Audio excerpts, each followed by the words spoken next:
நேற்று தென்மேற்கு வங்கக்கடலில் நிலை கொண்டிருந்த அந்த ஆழ்ந்த காற்றழுத்த தாழ்வு மண்டலமானது புதுச்சேரிக்கு வடக்கே கரையை கடந்து இன்று காலை 8:30 மணி அளவிலே வெள்ளூருக்கு தெற்கு தென்கிழக்கே 80 கிலோமீட்டர் தொலைவில் மையம் கொண்டுள்ளது. இந்த நிகழ்வானது மேலும் வலுகுறைந்து மேற்கு நோக்கி தெற்கு உள் கர்நாடகத்திலே நுழையக்கூடும் என்று எதிர்பார்க்கப்படுகின்றது. இந்த தாழ்வு மண்டலம் காரணமாக கடந்த 24 மணி நேரத்திலே ஒட்டுமொத்தமாக தமிழகத்தில் அநேக இடங்களில் மழை பெய்துள்ளது. கிடைத்த தகவலின் அடிப்படையிலே மிக அதிகமான மழை 48 சென்டிமீட்டர் நெய்வேலி தானியங்கி நிலையத்திலே பதிவாகியுள்ளது.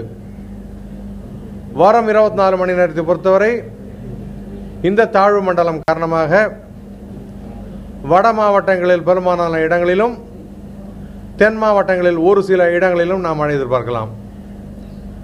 வட மாவட்டங்களை பொறுத்தவரை ஓரிரு இடங்களில் கன மற்றும் மிக கனமழை இருக்கக்கூடும்.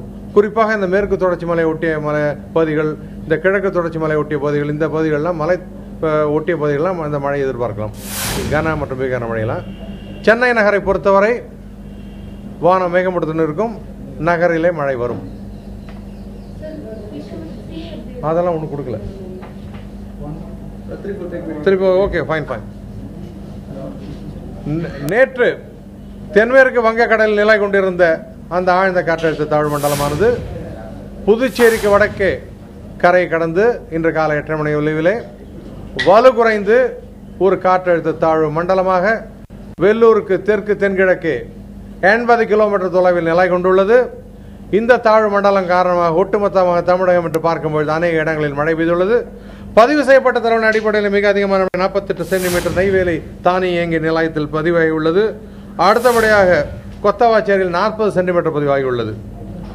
வரும் 24 மணி நேரத்தை பொறுத்தவரை இந்த தாழ்வு மண்டலத்தின் காரணமாக வட மாவட்டங்களில் பெரும்பாலான இடங்களில் நாம் மழை எதிர்பார்க்கலாம். தென் மாவட்டங்களை பொறுத்தவரை ஒரு சில இடங்களில் மழை இருக்கக்கூடும். வட மாவட்டங்களை பொறுத்தவரை ஓரிரு இடங்களில் கன மற்றும் மிக கனமழை இருக்கக்கூடும். குறிப்பாக மலை அருகே உள்ள பகுதிகளில் இருப்பதற்கான வாய்ப்பு அதிகம்.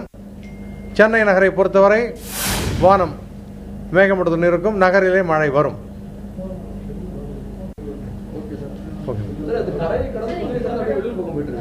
ஆமா, அப்படியே உள் மாவட்டங்களில் போயிட்டு, ஆமா உள் மாவட்டங்களில் போயிட்டு அந்த உள் மாவட்டத்தில் போனதுனால தான் மழை. அடுத்தது அது கடல் பகுதியிலே நிறைய நேரம் நின்னது இல்லையா, அதன் காரணமாக தான் இவ்வளவு மழை பெஞ்சது. இது வந்து ரெயின் மேக்கர், அது முள்ள மண்டலம் தான். பட்டு புயல் சொல்லக்கூடாது, புயல்லாம் பேர் வச்சிரும் குழந்தை பிறந்தாச்சுன்னா. அடுத்தது புயல் கிடையாது. அடுத்தது என்னன்னாக்க, ஒரு புயலா இருந்தாலும் ரொம்ப வேகமா வெளியில போயிருக்கும். தப்பு, இது தவறான சொல்லாடல். அது தாழ்வு ஆழ்ந்த காற்று புயல் என்பது தவறான சொல்லாடல். ஒவ்வொரு நிகழ்வுக்கும் அதில் உள்ள மைய காற்றை வைத்துக் கொண்டுதான் அதுக்கு சொல்றோம், வகைப்பாடு செய்கிறோம். அதை என்ன காற்றை குடிக்கின்றோமோ அந்த வகைப்பாடு தான் சொன்னாதான் மக்களுக்கு புரியும். அடுத்தது புயலா இருந்து வேகமா பெருந்தா இந்த அளவுக்கு மழை இருந்தது. இது நிலைத்து கடல் பகுதியில் நின்றதன் காரணத்தினாலே உங்களுக்கு நல்ல மழை வந்தது.